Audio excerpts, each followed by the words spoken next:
just heard, sustainability is a big issue for event management, but it's also a big issue for China. Before I start, allow me just to introduce our company, the Mercator Institute for China Studies. It's one of the largest China-related think tanks worldwide. We are consulting governments and enterprises, like governments on all China-related issues with regard to technology and economy. Basically large German OEMs being active in China with regard to their China business.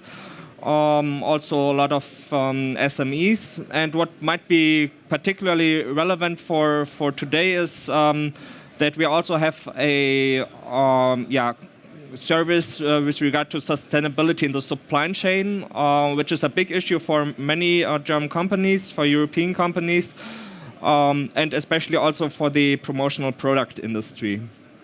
So when we talk about China and sustainability, it's really a big issue for the country. So we know China quite well as the factory of the world. It's the country where all the cheap products are coming from, cheap labor. But the country is going to change this. It has a government which is really determined to put sustainability on top of the political agenda. It's a very strict and very powerful policy, that's environmental policy, which is currently coming out. And this is, of course, also having big implications for European enterprises sourcing from China. It's an issue because if your supplier or if your producer from China is currently being shut down due to government policy, this will be a big issue for you, right? And this is especially an issue for industries with regard to metal production, textile, dyeing, and all heavy industries, resource and energy intensive industries. So there's a big change going on in China, and what we normally know from China is pictures like these. China is a highly polluted country due to economic growth, a huge heavy industry with a lot of pollution, a lot of energy consumption, urban smog in Beijing. Everybody who has been there knows what I'm talking about. There are also some blue sky days, but it's rather the exception than the rule. And urban smog, it has gone better, not visibly, but if you measure the particulate matter in the air, it's really much less than before. But still, there are about 300,000 to 500,000 people dying each year due to air pollution. Also, water pollution, big issue. Potable water in China, often you cannot really drink it. And soil pollution, it's a minor issue, but it's also becoming more and more important in China. But at the same time, we also see a China which is changing. And China is actually, becoming like having a green image, creating a green image for itself and really trying to change the situation. So it wants to become more environmental friendly. And you see this, for example, China is number one in terms of wind power capacity, installed capacity. Also solar power, photovoltaics, where Germany ought to be number one. It's now, China is now number one since 2015, and China is a leader in climate change talks. So there's really a push for more sustainability. And it's especially coming from the government. And the government doesn't do it out of free will or just because they are green, have a green mindset. But it's because there's public protests. There's a lot of pressure to change, to reduce pollution, to reduce air pollution, water pollution. And this is also an issue of legitimacy. So if China doesn't change, this will be a huge challenge for the future. for human health for many people, and it's also an economic issue. So there are calculations that about 3% of GDP is lost each year due to pollution. And one major political measure is the Blue Sky Initiative. And this initiative is also very relevant for Europe because many enterprises producing in China or sourcing from China are being affected if factories are shut down due to if they do not meet sustainability criteria. In this initiative, the basic aim is to reduce air pollution in cities since 2013, and Li Keqiang, the prime minister, said in 2014 that they are going to declare war on pollution, and it's really like a war. So now you see a very powerful environmental protection policy. The focus is especially on Beijing, Hebei, and Tianjin, so in the northern, but basically all cities have to comply to the targets and the goals of this policy. So what we see is a very aggressive campaign, and it's not what you normally would see in Europe. So if the government is not happy about a factory polluting, it's just shutting the factory down. And this can be like within a day, basically. Happen within a day, especially in steel industry, in coal industry, in concrete industry. So it's really, an environmental storm which we currently see in China. And we do not see it only with regard to air pollution, but also, on a broad scale, in the entire industry, in the entire economy. There are many initiatives now being initiated for water pollution, for soil pollution, and so on. So there's a big change going on in China, and it's possible because we have a new environmental protection law in China.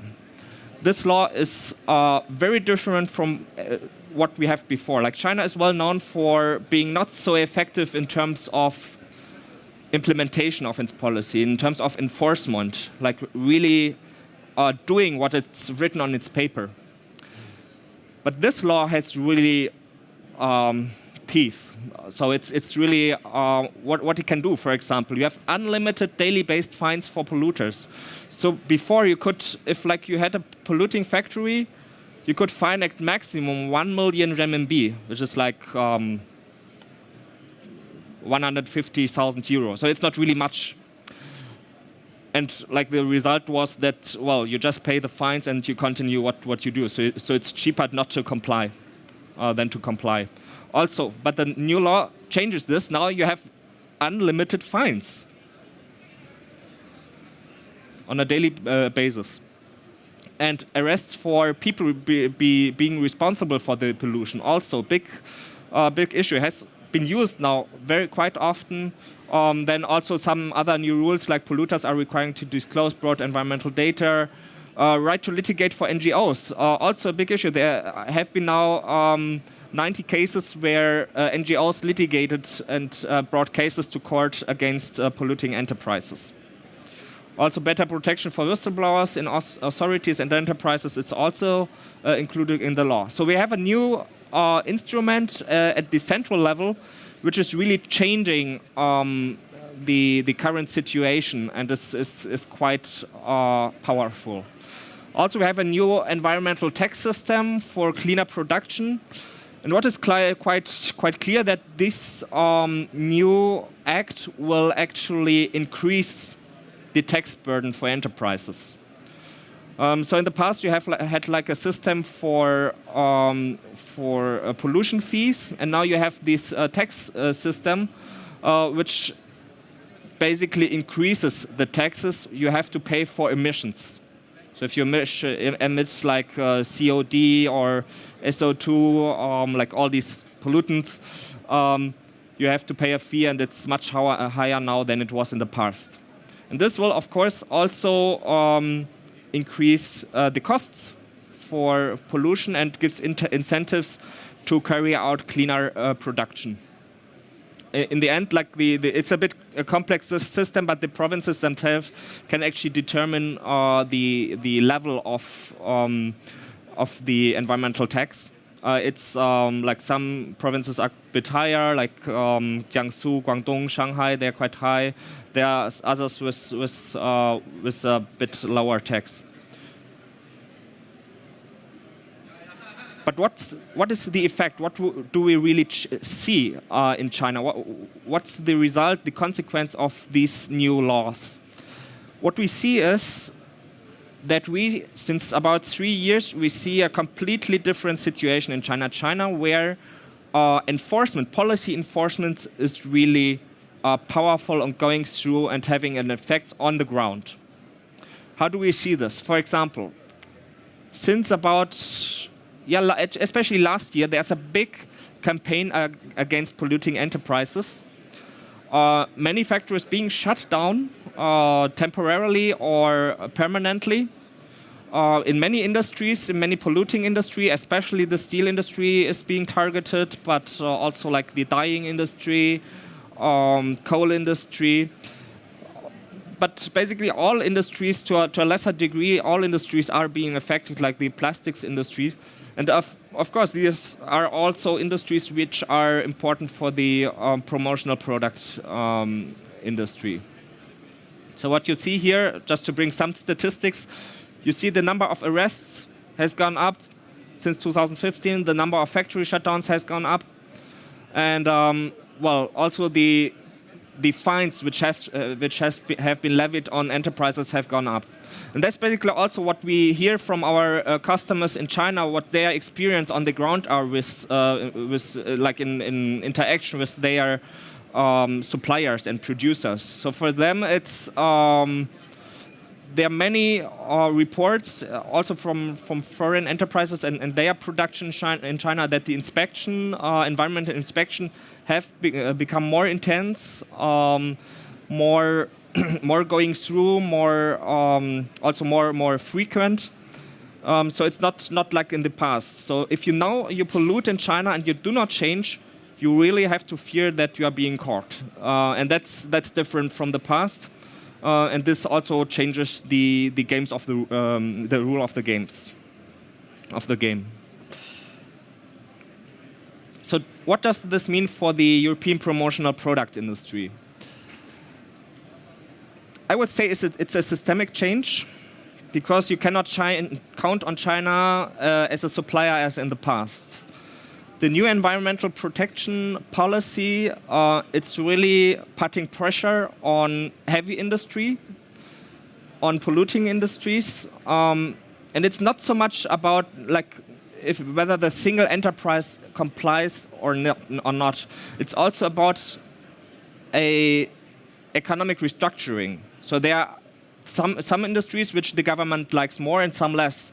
And basically the heavy industries, which maybe do not bring so much value added, they are more targeted by the environmental policy. So China wants to go more towards high-tech industries, automotive, aviation, robotics, and so on.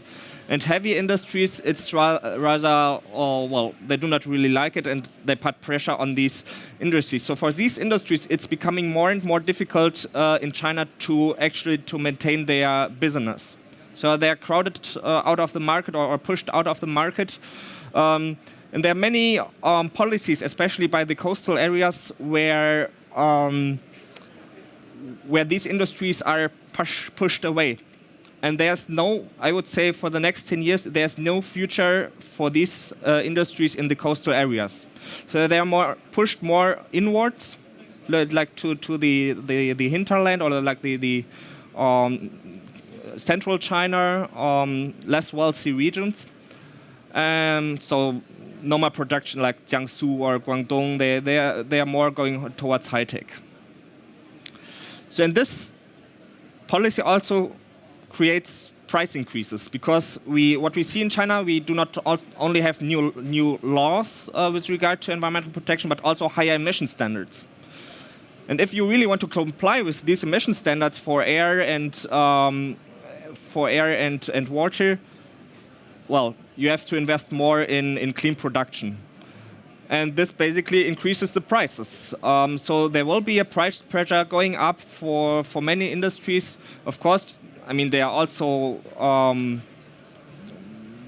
benefit or potentials to combine this. Also, if you are energy efficient, you can also decrease your costs. But basically, the costs are going up due to the environmental policy. So, what can the European promotional product industry do about this? How do you deal with your China business if you know like what happens actually now in China in terms of environmental policy? So the first thing is, of course, prepare for closure of important products, producers and suppliers. So that's something which many enterprises now, who are sourcing from China, currently experience. Suppliers being shut down, and well, you also should have an option B and diversify your suppliers in China, because this can happen within a day, and if you haven't prepared, that can be really bad for for your supply chain. Also take into account possible price changes. So there is there's more pressure for compliance in Chinese enterprises, and if they really comply, well, this will lead to higher prices. And of course, that's something which you also, if you source from China, that's something which you will experience. Consider options beyond China. I think it's a big question, especially for the industries relevant for you. Is China still #1 option for sourcing or not? But the ideal approach would not only be a risk management, but a more proactive approach. And we also see it in our consulting for the China business, for the supply chain. It's across industry. There's a drive of European enterprises to make their supply chain in China more sustainable. And from my perspective, just on a general level, what is very important, and what I think I got also from the many talks with regard to these issues, is that end users, producers, like Chinese producers and suppliers, have to cooperate and work together to make sustainability a reality. I mean, it's easy to say this, but I think very often there's no communication, for example, between the end users and the producers in China. And often it's said, okay, it's a fault of the producers in China, but actually, if you really perceive each other as a partner and like together work towards sustainability, this is a very important basis for a better supply chain, sustainability in the supply chain. Also, from my experience, also, I mean, I had many talks with Chinese factory owners, and I went to many very dirty Chinese factories. It's not only a matter of costs, it's also a matter of knowledge. If you do not know what you can do and what you should do, then you wouldn't do it. I mean, these are basically, there are still many factory owners which built up their companies in the 80s and 90s, and all they knew is how to make money, but they never had to deal with sustainability issues, and they are often not aware what's happening in Beijing and what they are talking about, what new environmental regulations. They are not really aware of this. And here, from my perspective, it would be very important also from the European side, from the promotional product industry and from end users, to have a dialogue with the Chinese producers, also to talk about how to implement a more sustainable production, and also how to use, for example, government support. There are so many government programs now supporting cleaner production. So there's really, discussion would be very important. Also training is an issue where you should invest.